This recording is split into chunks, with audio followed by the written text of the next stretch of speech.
Okay, so we just started with the introduction of the RESTful architecture. What is REST architecture? What are the principles governing the REST architecture and how it is applied for the modern API development of modern web APIs. We also introduced with the web API framework available with the Microsoft. Using that, we can create the RESTful APIs. So today will see that how to create our first web API or RESTful API using web API framework. So I have some screenshots available, but these are taken for the older versions of the Visual Studio. So there might be a minor change in the newer Visual Studio version, the look and feel, and I will show you the both the screenshot for the newer version as well as the older versions. If you are using the Visual Studio 2016, 17, or the previous versions than that, then you will have the different way of selecting the project template. So fine, I will show you the newer version first, because now I think most of you are having the Visual Studio version, which is later than 2019, probably. So let me share those screen to create the first our web API project.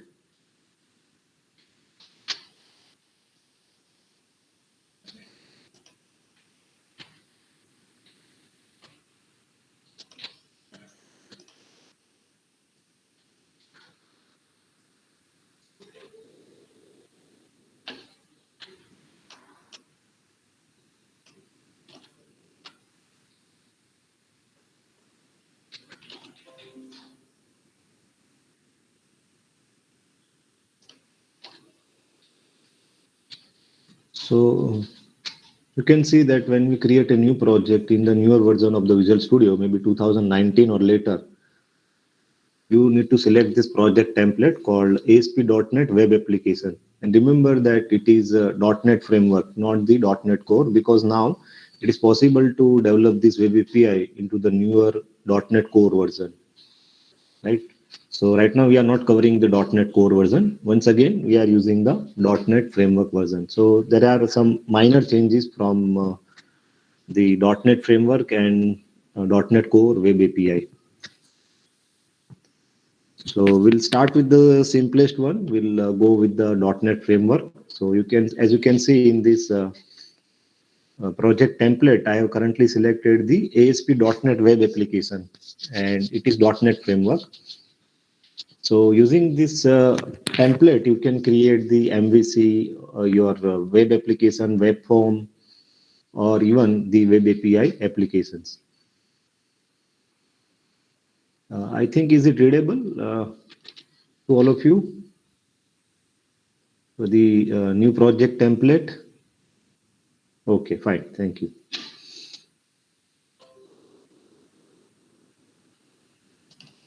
Yeah. Okay. Then you can provide the your project name and solution name, and specify the file system folder where you want to store your project. I think, yeah. So now see that it is asking you to specify the project template. So I have selected the empty template.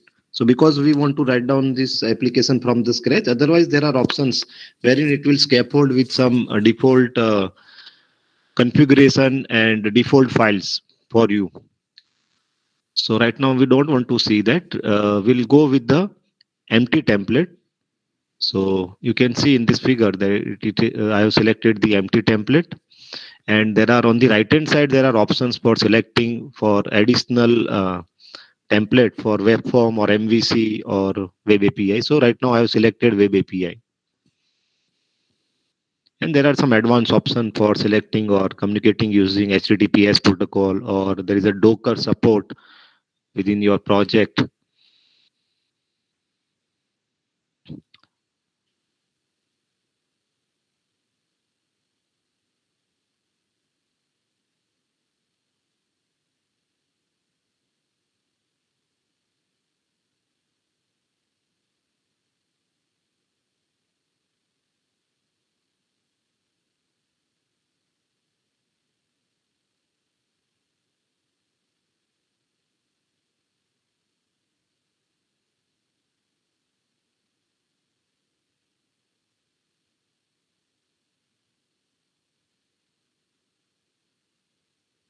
And now I will show you the steps to create this web API project.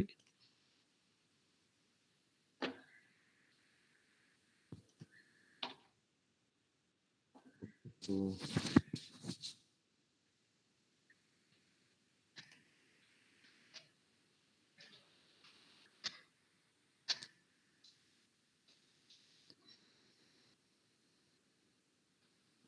think,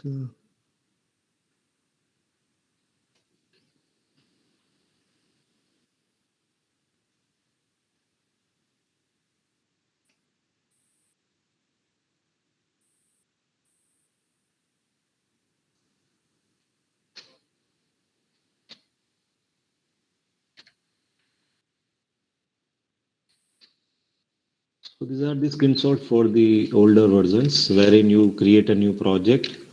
Then you select the .NET web application, give the name of the application as say products app, and see that the template is empty, and I have selected the web API. And there are some other options of hosting it into the cloud also. So you can uncheck that right now. Now this is in the Solution Explorer, it will scaffold to the default directory structures like app data, app start, controller, models, right? Web.config file, global.asx. So this is the default project structure. Now we'll start with adding one model class for the product. So basically now we want to create a product API. So product related management can be done via this API.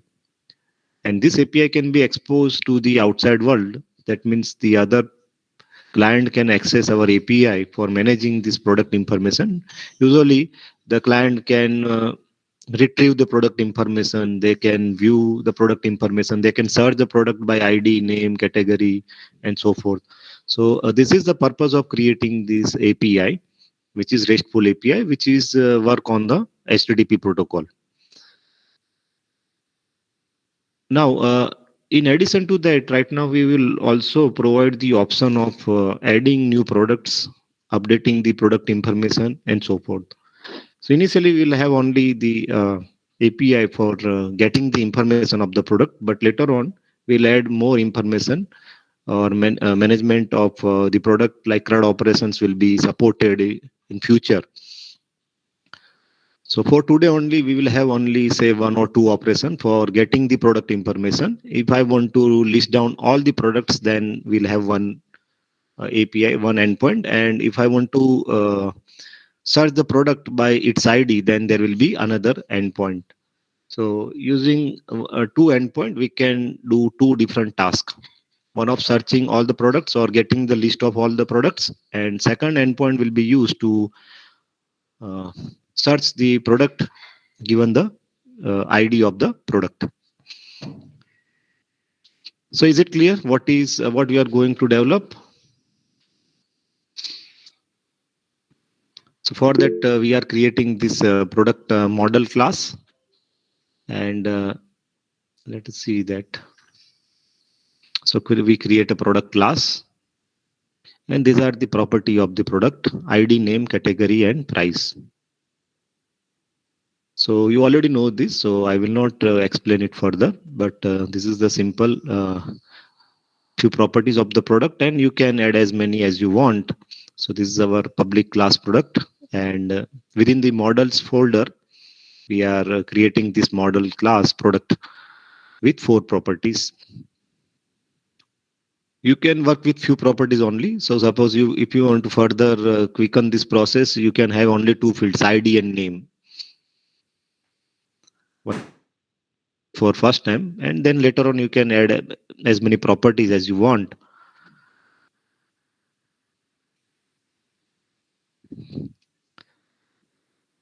So ID is integer, name is string, name and category are strings type, and price is decimal type.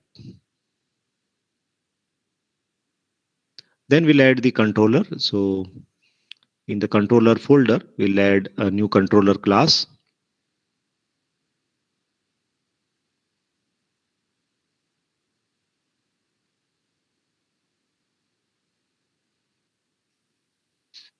If you remember creating an MVC project in .NET,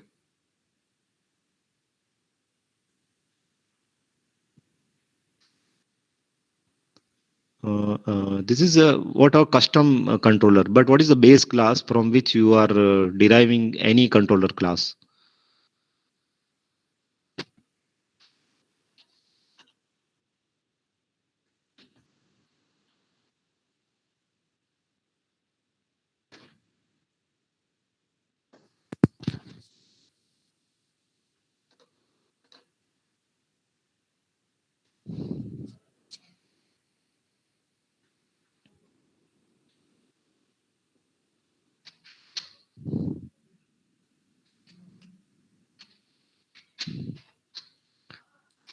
So there you will have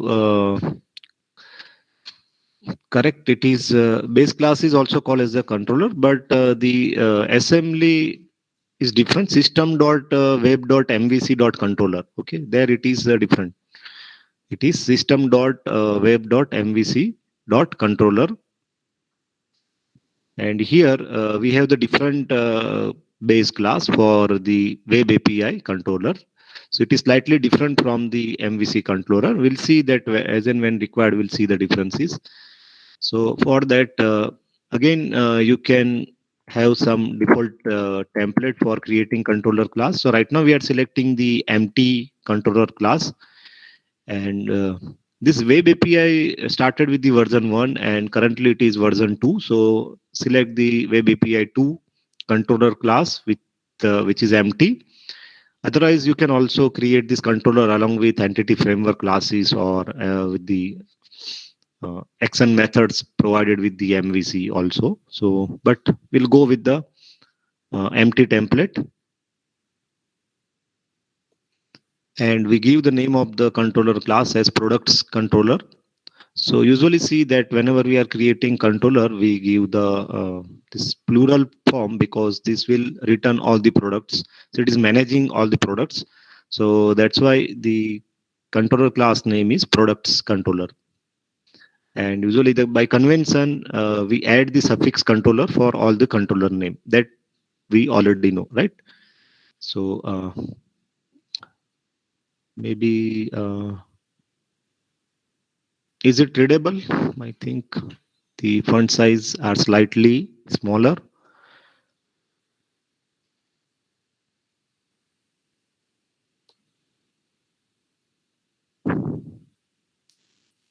So you can see in this code that by default it will create a controller class which is derived from API controller instead of the controller class which is used for MVC.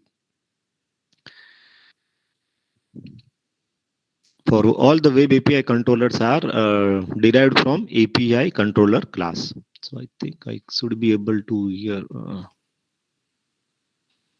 Yeah. Okay. So yeah.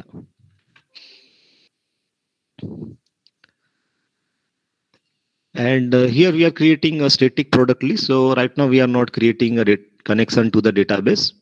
Later on, you can extend this app with making a database connection and fetching this product information from the database. So we create a static list, okay, static product list. Okay, and we have three products. Okay, we have three products. So their ID, name, category, and price.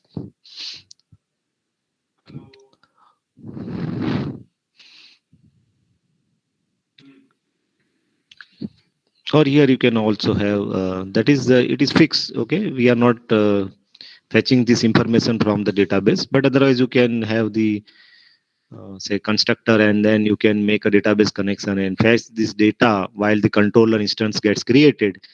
You manipulate or you populate this product array with all the products that you have retrieved from the database. But right now this is the hard coded list of products, 3 products only, just to understand. And we have two action methods. One is get all products, which will return all the product list. So basically it is returning products array, and you can see the return type is IEnumerable. So it's a generic of type product, right? So return all the product list, so which is very simple. And second is if I want to get the product, if I know the ID, then I have another action method, say get product, and the argument is the ID of the product. Now the return type, see that the I HTTP action result. So this we'll see later on. Basically, it's a one of the built-in type for representing the HTTP response message. Okay, so in the subsequent lecture, we'll have more to say about the return type of our action methods. So what is the idea? We are getting the request from the client, and the client is issuing HTTP request. And this request could be of different type: get, post, put, delete. And right now we are focusing on only the get verb. So client wants to access this information or retrieve this information. So there are two action methods available: get all product and get product. So now we are searching in the product list. This is the link query, first or default. So if we find the product in the list, then it would be we are returning OK. Otherwise, we are returning the not found. Okay. Again, these are some built-in classes available to which are implementing this interface HTTP action result. So this action method will return the HTTP response message, and we'll see the architecture of the web API, and there we'll understand how it is been created and how it has been sent back to the client. But right now we are not focusing on how does it work. Right now we are just looking at the concern about the output. Okay, and then in the subsequent lecture we'll go into the more details of working of this framework. So if the product is found, then return OK, and as the argument to this OK function, you can see that we are passing the product object itself. So on the client side, we'll get the product object. And otherwise not found. So as you know, 404, you can expect that if the product is not found, it will return the status code 404 not found. And so this API will have two action method, and it will be for the two endpoints. We'll see what are those two endpoints. And as you can see, the action methods begin with get. Okay. Both the action method begins with get. That means this action method will be invoked if the client request is for HTTP get. Is it clear in this code? Any doubt so far? I may have missed something. You can ask the question. Any doubt in this slide?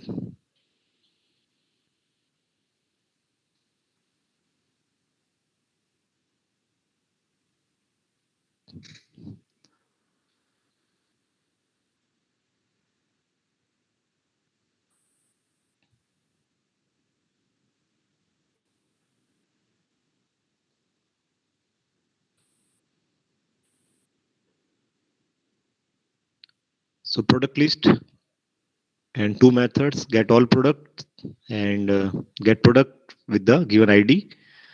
So searching the product from the array of product, and if we found that, then return that product as part of the response message. Otherwise, we can send a HTTP response message with the status code not found. So these are built-in classes, so we can use it directly. Or otherwise, we can also configure the status code as well as the response body can be set our programmatically. Yeah, so this OK product will basically it will create an HTTP response message with the status code 200, and since we are passing the product object as the parameter, it will send the data inside the HTTP response body.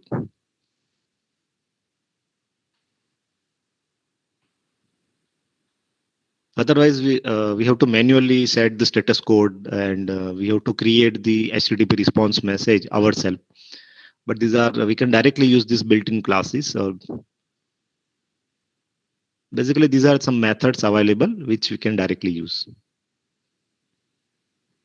So as you know, this REST API works on HTTP protocol.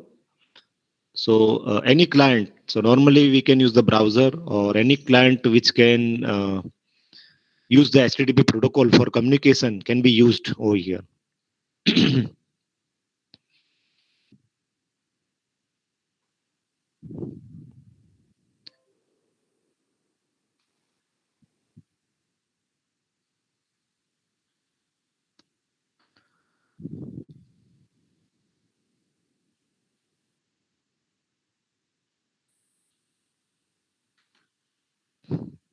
Okay, fine. So no further questions. Let's move on to the next slide.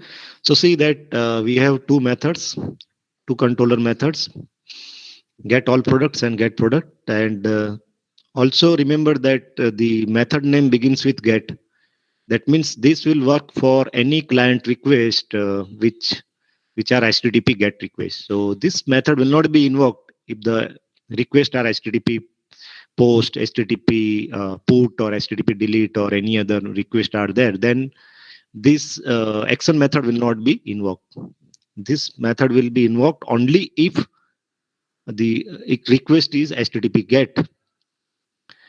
But there are two methods. So which one will be invoked? So that depends upon the URL. So if the URL is API says products, then it will invoke the first method, get all products. But if the URL also contains the ID, then it will invoke the second action method, get product, because the signature of the get product is it contains one argument ID. Is it clear? Because your HTTP request is same, HTTP GET, then how to distinguish which method to invoke? So the web API framework will automatically infer from the URL. If the URL is /API/products, the path name, okay, not the full URL, the path name part component in the URL is /API/products, then it will invoke the first method. But if the product also contains one parameter ID as part of the URL, then it will invoke the second action method. So it will be automatically determined based on the endpoint or the path name in the URL.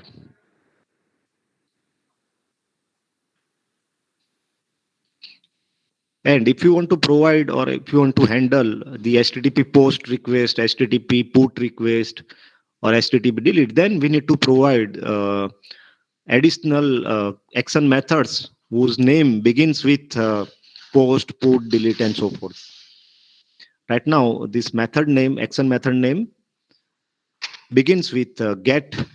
That means it is accepting the HTTP get request. Okay, so whenever there is an HTTP get request, this URL, this action method will be invoked. But because there are two action method with the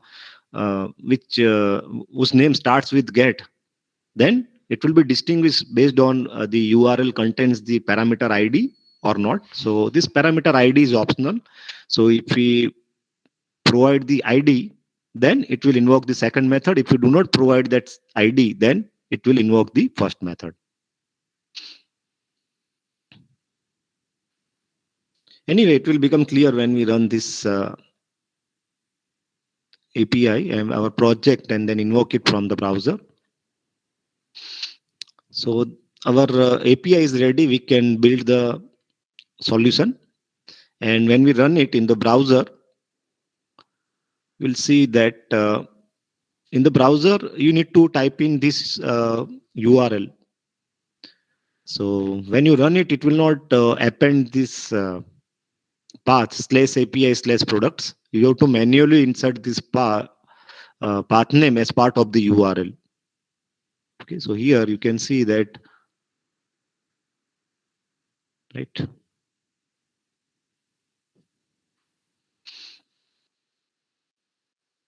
You have to append this path name as part of your URL. By default, it will have the default port number, localhost port number, and then you will not get the output. So we need to append this path name /API/products to retrieve all the product list, and you will, as an output, you will get the product list. And by default, it will be in the XML format. So the product list is converted to the XML and it is returned to the client. So our client is browser, and browser is retrieving this information and browser is able to understand the XML and it is able to populate it into the browser window. So 3 products are there. So you can see it's an array of products. So basically it's an XML file. Okay, the data is an XML format. So this web API framework can convert it into the XML or JSON depending upon the request. If the accept type is application/XML, then it will return XML. But if the accept type is application/JSON, then it can also convert the data into the JSON format. So there are 3 products: first, second, and third product.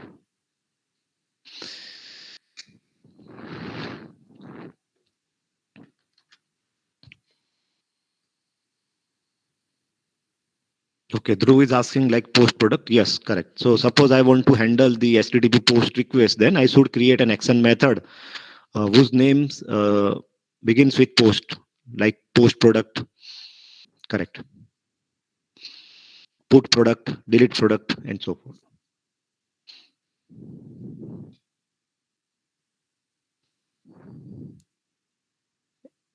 Any questions so far?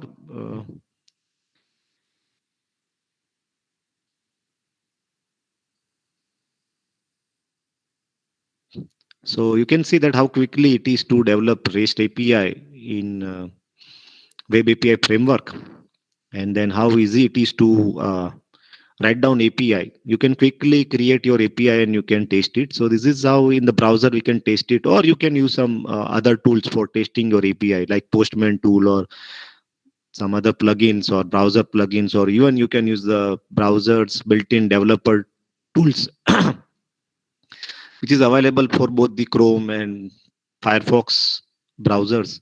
You can use that developer tools for issuing HTTP requests like get, post, put, delete, or you can use some third-party tool like Postman or some popular tools. You can use it to test your API that your API is working correctly. Okay. Now we see that I have modified this URL. I am appending or passing the ID as 2.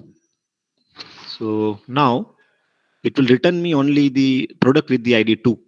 Instead of sending me the list of all the products, the framework is our controller class will return only the product with the given ID 2.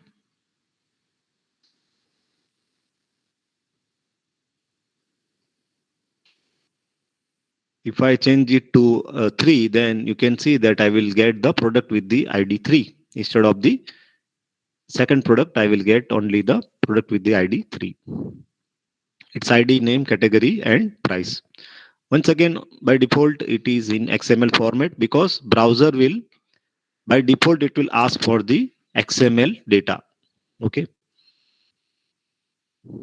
If you want to get the data in JSON format, then you need to use the developer tools, or you can use the Postman tool to issue the HTTP GET request along with the your accept type to be the application/JSON.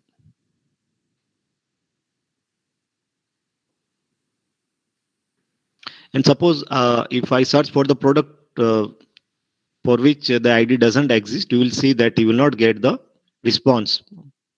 Okay, it will not return the product with that ID.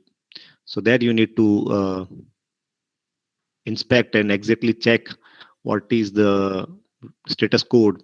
Okay, so here it is not visible, but if you are using tool, then you can easily see the status code. So again, these are some of the slides. I am using the this developer tools. So for the browser, I think it is the Firefox.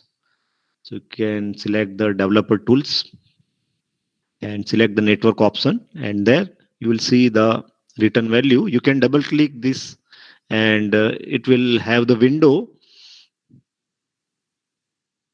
For example, if the product ID doesn't exist, there you can see the return value is 404. Status code is 404. And this is one another tool called Fiddler. It is similar to the Postman tool, wherein you can provide the type of HTTP request. You can type in the URL, and you can also provide the additional header of your HTTP request, and then you can issue those requests, and you will get the reply. And this tool can also manipulate the thing, like it can convert the data into XML, JSON format, or even you can directly see the raw format in which the data is coming.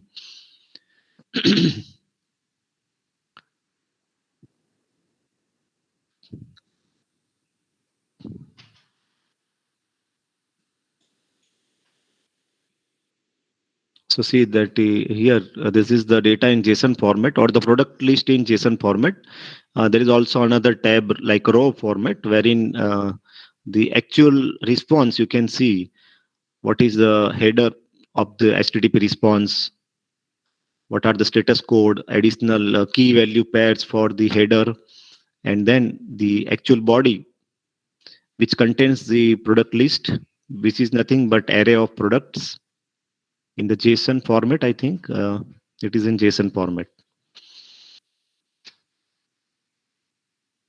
So you can use this tool to search for a particular product.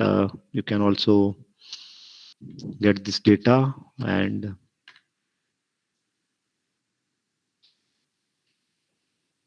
okay, fine. So any doubt so far?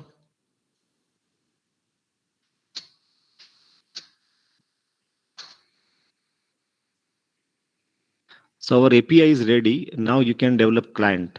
Okay, API is ready. Your backend is ready, and you can later on modify the code to connect to the database and retrieve this product list from the database instead of manipulating the static list or static array of products. You can dynamically generate the data on the fly by making a connection to the database and retrieving the data from the database. So the next step is to create the client. So we'll create a very simple web client, and again in the web client we'll use the jQuery to quickly retrieve the records. Okay, so using jQuery, you can have an AJAX request. You can issue the AJAX request to the backend or your API, and you can fetch the data and you can manipulate the data on the browser window. You can. So let's see that. So in the same solution explorer, we are adding a new item. So basically we'll create an HTML file. So we are creating an HTML index.html file, and this is the HTML. So there are two div. In one div, we want to see all the product list, and in the second div, I want to search for the product. So user can search for the product. User can type in the ID into the text box and click on the button. When the user clicks on the button, our find method will be run. Okay, this JavaScript method will run find, and then it will using AJAX, using jQuery library, it can issue this API request and fetch the product with the given ID. So there are two divs and one div. There is a unordered list with the ID products. So I want to fill this unordered list with all the products. For that, I need to use the which one? I think just a minute.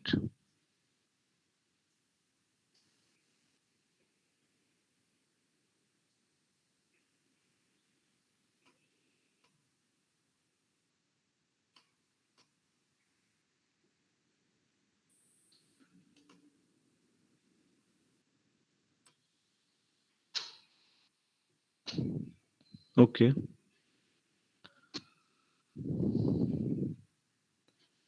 So you can see that here I want to populate this unordered list with all the product list, and I want to have this paragraph with the ID product.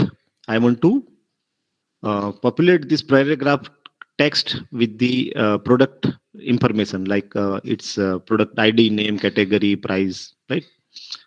So for that we have provided this button. Okay, we have provided this button, and if the user clicks on that button, we invoke the find method, and this text box is provided to get the ID. Okay.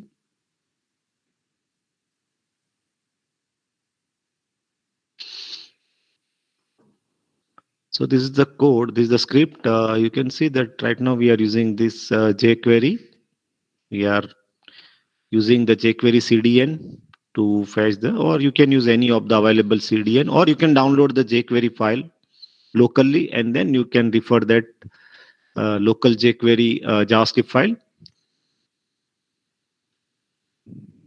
Now, there are two parts. In the first part, we will see that I want to render all the products inside this UL. Okay, I want to render all the products inside this UL. Okay. For that, our URL is API/products. If you remember, our URL for fetching all the product list is API/products. In the next lecture, we'll see how to change this URL. And here, product is nothing but the controller name. Okay, your controller name is products. That's why it is products. So if we go back to the URL part, yeah. So here, this is nothing but the controller name. So suppose you have home controller, then you can replace API/home. If your controller class name is say ABC, then you can write down ABC over here, API/ABC. Okay, so that is the how these routes are created. I think in the MVC you have studied this routing. Yes or no? This controller class and invocation. Okay, fine. So remember that here in your route, it will automatically decide which controller class to invoke and which action method of that controller class. So first of all, here it will look at the controller class, matching controller class. Suppose if there is a typing mistake, instead of products, you are simply writing product, then it will not match and it will give an error.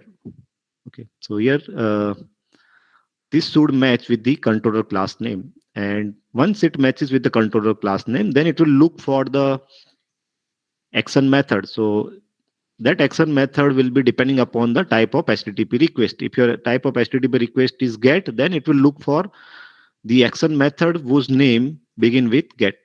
Okay.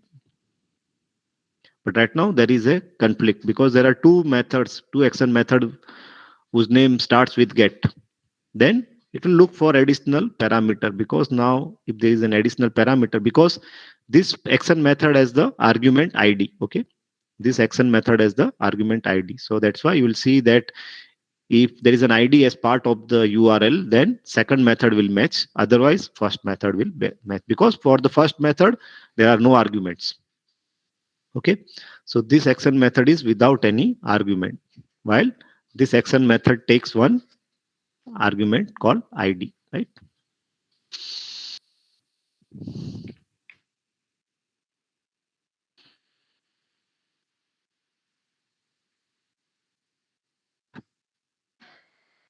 So on document.ready, so once the web page is loaded,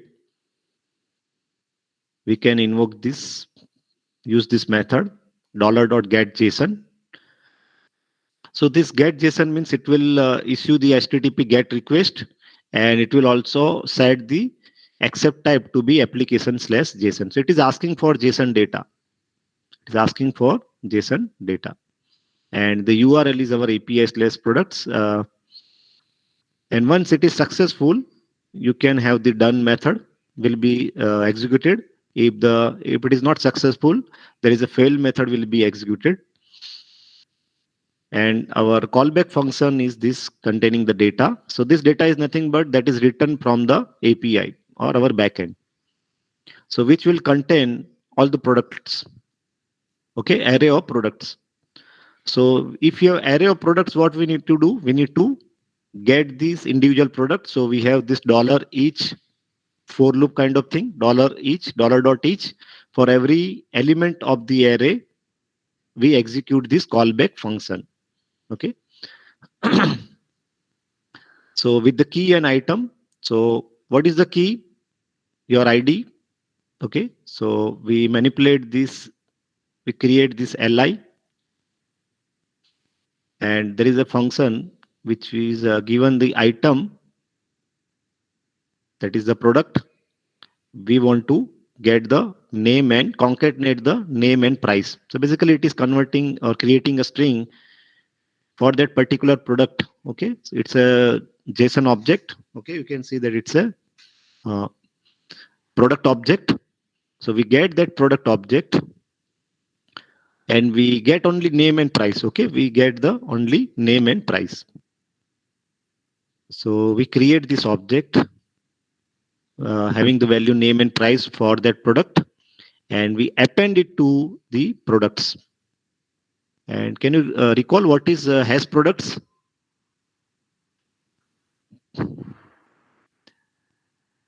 We have the unordered list with the ID product. So here you can see that we have unordered list with the ID products. Okay. So basically we want to append the product data, its name and price, as inside this unordered list. Okay. So this code will basically insert this product name and price to the unordered list as the list item. Okay. As the list item. And there is a find method. So whenever user clicks on the find method button, then this find method will be invoked. For that, we get this value from the text box with the ID product ID. So here we have the text box with the ID product ID. Let's get this value. And once again, you create this URI, append the ID, because now there are two forms of endpoint. One is you can go back to that URL, one without ID and second with the ID. Okay. So if I want to get the product with the given ID, I will create this second URL. So append this ID as part of the path name.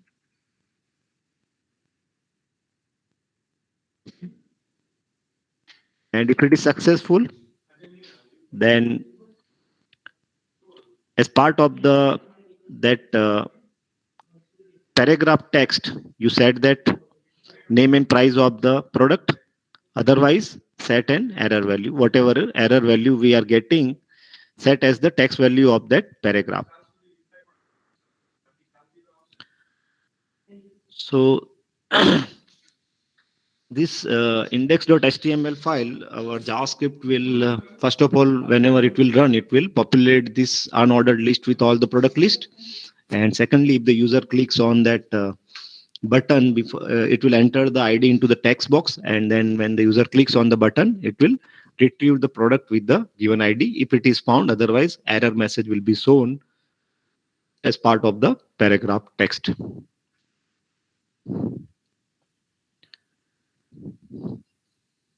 So now if we build and run the project, see that now instead of the URL API product, we will have this index.html.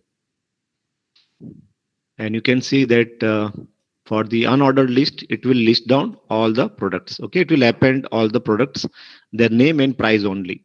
Okay, because it is right now we are appending or getting only name and price.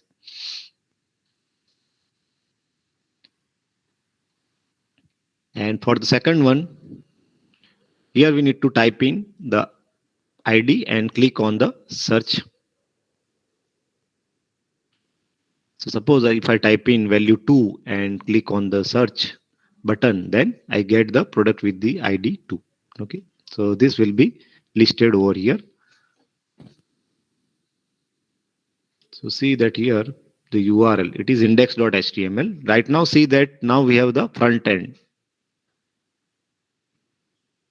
So this web application, this index.html file, this is our front end. Okay. And it is invoking the API. So right now the API is on the same server, but it could be on another server also.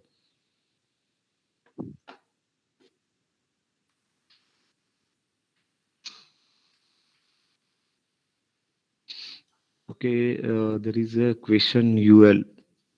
Dev is asking UL tag.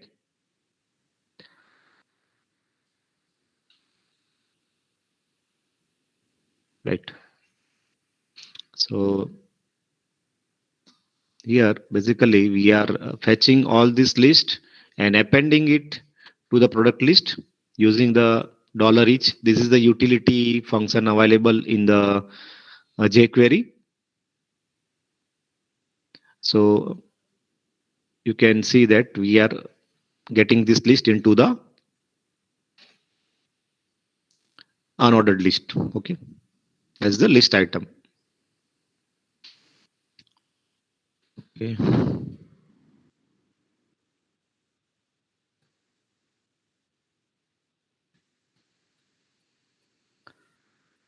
Fine. So any questions so far?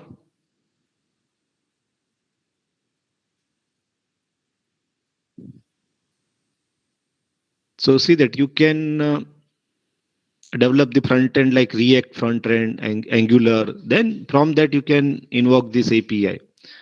Okay, in 80 subject we have seen that how to write down this API in Node.js. And we invoke this in the Angular front end. So you can write down develop front end in any framework, or even the plain JavaScript. You can call the API, and then you can render the data. And you can render the data from multiple API also, not from the same. Then you need to just enable the course request, and then you should be able to invoke the API running on some another server. Okay, Priyank is asking, can we create the .NET client? Yes. Now see, the client can be anything, because now your API is running on some server. Okay.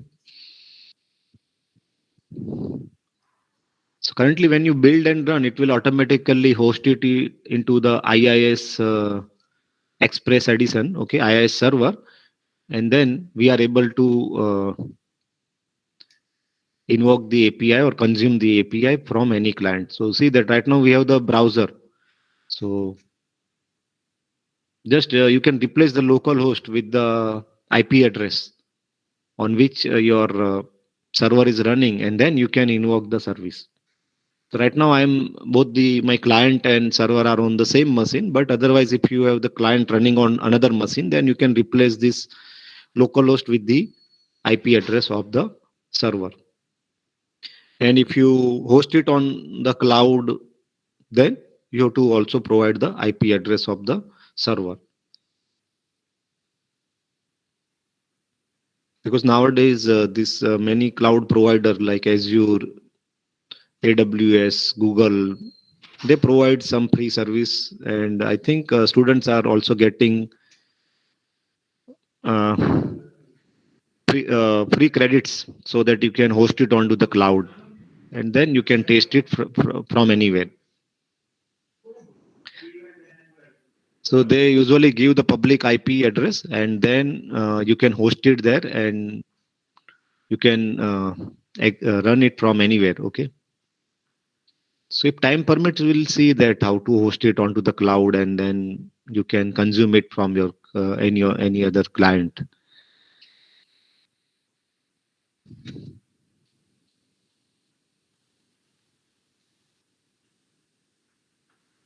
So you can also try it. I will just upload it onto the Google Classroom, and you can download the code and you can try it yourself.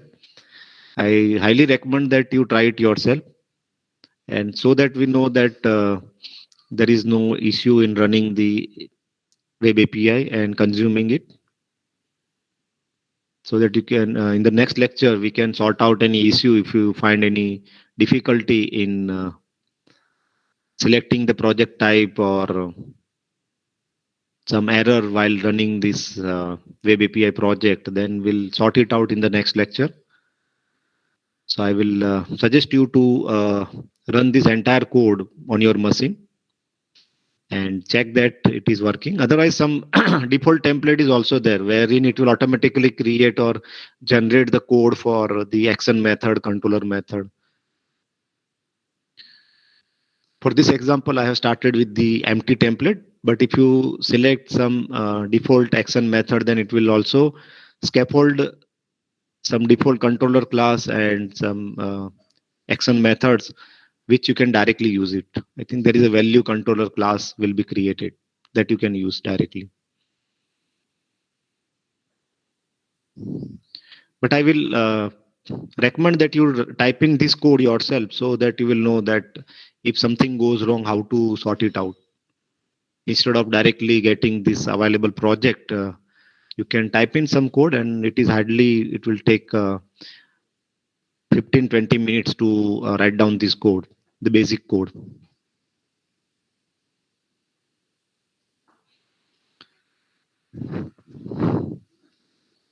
Okay, fine. So let's stop today's class.